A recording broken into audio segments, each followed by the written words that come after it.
Thanks, everybody.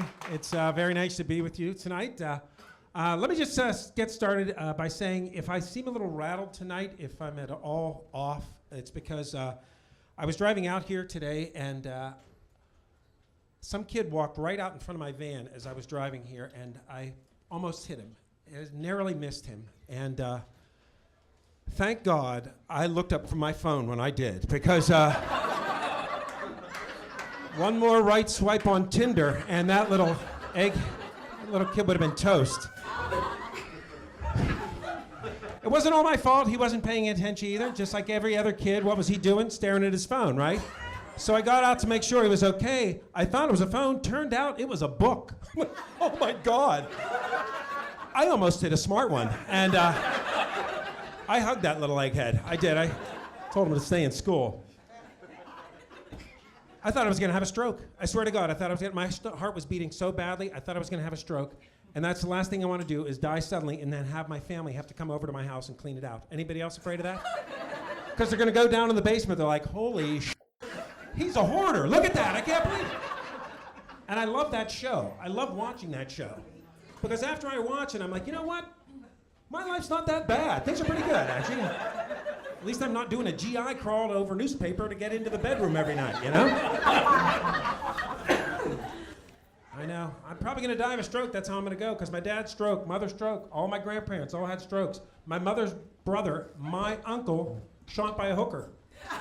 I know. And then he had a stroke. So it's more of a stroke of bad luck than anything else, I guess. I told my wife that I'm going to die of a stroke. I said, how do you think you're going to go?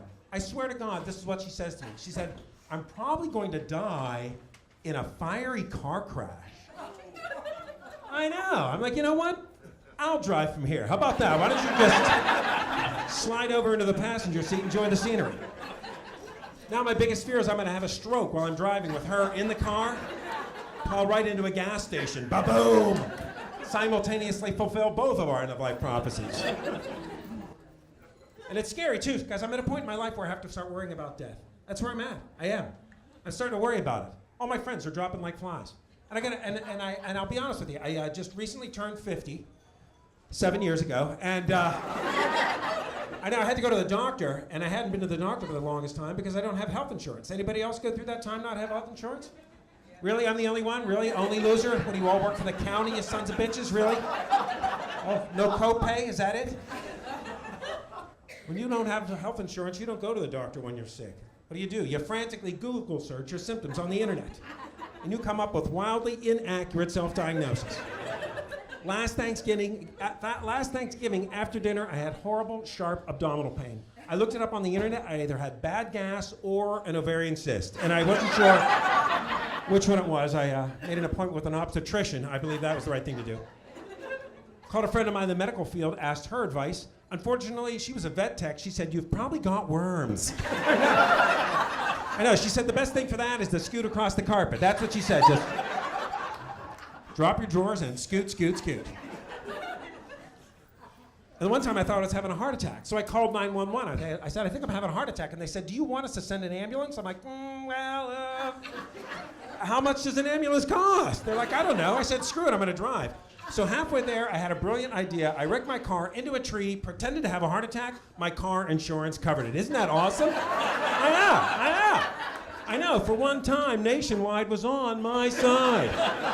They're progressive.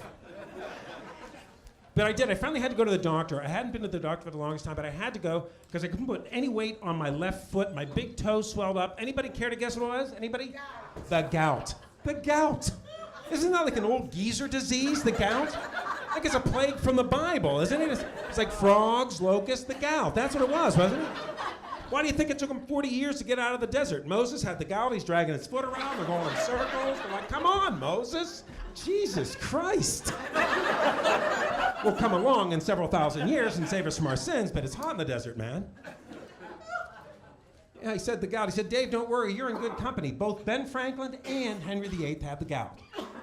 Really, dog? Can you come up with somebody from the 21st century might have had the gout? Whose portrait wasn't painted? He said, my blood pressure was high. It was 140 over 90, and I know that's not good. He said, we're going to get that high number down. That's the systolic number. Don't worry about it. It's the low number, the diastolic number. That's the one you have to worry about. Found out why you have to worry about that. It's got the word die right in it. That's why you have to worry about it. He said my blood pressure was high, cholesterol was high, A1C through the roof, borderline diabetic, and after all that, he told me I had to stop masturbating. I'm like, why? And he said, because I'm trying to examine you, and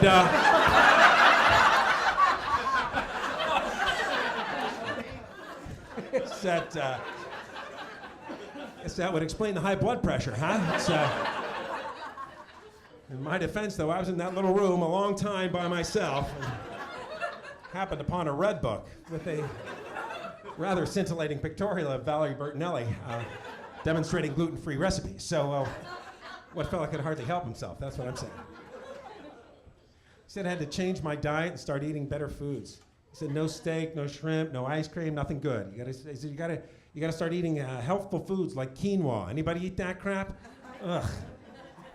I eat mine in the morning like oatmeal, and this is what I do with quinoa. I boil it up, and then I put on some honey, some blueberries, and walnuts, and then to enhance the earthy flavor and the texture of the quinoa, I put on a small dollop of dog shit. Because that's really what it tastes like. Might as well go out in the neighbor's yard and get a fresh one. That's what you should do. Save yourself the time of boiling water. And I got a juice now. Anybody juicing? I juice, I get fresh produce, and I juice. We get a NutriBullet, and if you don't know what that is, it's an upside-down blender that costs $275. That's what a NutriBullet is. And now my wife makes me these horrible concoctions. She made something that was carrot juice, kale, and chia pet seeds. Anybody else eating the chia pet seeds like me now? I know, I choked it down. I'm like, this is horrible. I said, I've got better ingredients. I went into the refrigerator, I got milk, chocolate syrup, and ice cream. And I will most likely juice tonight, so. I do. I had to change my diet. That's what I do. And I'll tell you what my problem is I love butter. Anybody else love the butter? God, I love butter. Butter, you know what I'm talking about? Yellow, comes in sticks. You buy it a pound at a time. Come on, people. You live in White Oak. Some of you might have been churning it earlier today. Now, come on, people. I don't know why I'm so mean to you. You've only been nice to me. I do. I love the butter, especially on my mashed potatoes. And if you love mashed potatoes like I love mashed potatoes, I've got 2 words for you. Yukon Gold. Anybody else with me? Anybody? This guy's like, is that some good weed from Canada, dude? Can you front me a spud? It's a hell of a potato. It's so good that when you mash it up, it actually looks like butter. And I will tell you what I do with my Yukon Gold potatoes. I peel them, I boil them, then I place them in my KitchenAid mixer. Anybody else got the KitchenAid like me? Anybody? Nobody's got the KitchenAid. Really? Is that the way it's gonna be? One lady, that's it? Anybody else? What about you, sir? What kind of mixer do you have? He's like, I don't know what the hell it is. I just punch them, damn potatoes. I punch them down. Well, it doesn't matter, because I've got a KitchenAid, and what I do is I put them in there, and then I put in 2 sticks of butter. That's right, ladies and gentlemen. 8 potatoes, 2 sticks. And then I use the half and half. Forget 2%, forget skim milk. If I can't find half and half, I go out in the field, I find a damn cow. I'm like, get in there, get in there, get in there. And I mix them up, people, nice and smooth, nice and smooth. Take a big scoop, put them on my plate, then I take my spoon, and I make the lake bed. Anybody else make the lake bed? Of course you make the lake bed. Everyone makes the lake bed. Some people call it the well. Some people call it the dam. I asked one fella from West Virginia what he called it. He's like, I just call it the butter hole. Butter hole? I don't want to eat anything with a butter hole in it, do you? Just doesn't sound very appetizing. Butter hole. I asked one woman what she called it. She said, oh, I call it the nest. I said, why would you call it that? She said, I put my peas in it and they look like little eggs. You're insane. That's what's wrong with you, lady. You're just crazy.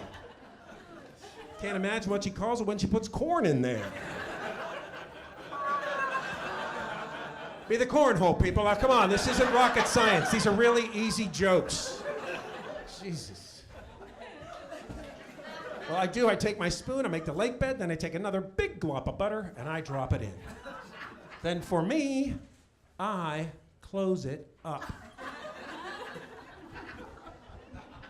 I work around it for a little while. Come back a few minutes later, hit it with a fork, bam, butter volcano. Love it! I am. But my doctor says my cholesterol is very high. And I now have to find a butter substitute. And I found this stuff. It's called gravy. It's unbelievable. Looks like lava coming out of the potato. It's awesome. But I can't do that anymore, and I'm down. I'm down 18 pounds. Not bad, not bad. You don't have to applaud that. People say, well, did you change your diet? Are you on some kind of exercise regimen? No. Miracle drug. I found this stuff. It's called methamphetamine. Have you heard about it? It's really good. Pounds are rolling off. But my dental bills, they're through the roof. It's grinding. I can thank my wife. That's who I have to thank. I have to thank her for putting me on the right path to health. That's what I got to do. I really do. Because I just recently got married. I will tell you this, we met online on one of those free websites. I don't know if you've heard about this one. It's Craigslist Casual Encounters. Anybody? Joking. I've never met a woman on Craigslist Casual Encounters. Oh, they look like women when you pick them up. You get them home, you're like, hey, look at that. Hey, we match.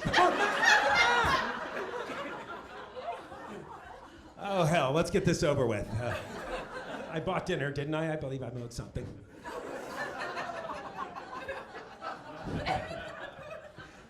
We met on Plenty of Fish. There were plenty out there, most of them bottom feeders. That was the problem with that. I'll be honest with you, when we first started going out, I didn't think we had anything in common. I really didn't think we did. But after a couple of weeks, I realized we both love blues music, we both love to travel, and we both have a CPAP machine. Isn't that awesome? I don't know. Anybody else not breathing right at night like me? Anybody? If you don't know what a CPAP machine is, it's this machine that you put on your face. It blows air into your lungs because you are too weak and pathetic as a human being to stay alive while you're sleeping and in an unconscious state. God forbid the electricity ever goes off at our house. Or we ever decide to go out on a camping trip. We'll have to hire a Sherpa with a bicycle pump. It's ridiculous. We put these masks on, it's like, it's like Top Gun in our bedroom every night. I know, we're members of the Mile High Club. We've never been in a plane together. I don't even know how that works. I know, and if you don't know what and the reason why I have a CPAP machine is because I've got something called sleep apnea. And what that is, for me, when I fall asleep, usually on my back, my soft palate relaxes and closes down on my baby-like air passage, and I stop breathing. And after about 10 seconds of this, my brain is like, hello? Could you send some oxygen up here? Yeah, suddenly my brain becomes an old Jewish man. I don't know what the hell happens there. Getting mother stuffy. And then it sends down chemicals and it wakes me up. Now, if you still don't know what sleep apnea is, I'm going to do an impression of it, and this is what it sounds like if you've got sleep apnea. Now, if you know somebody that sounds like this, you can clap when you hear it, okay? So this is what it sounds like if you've got sleep apnea.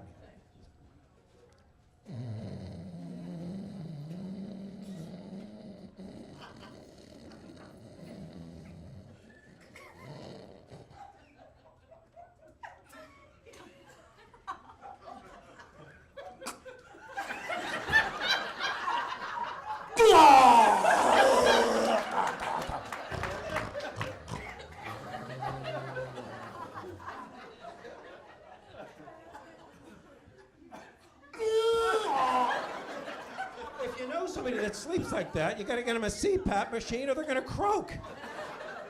And if you're like me and don't have health insurance, you gotta go on eBay and buy one from a dead guy.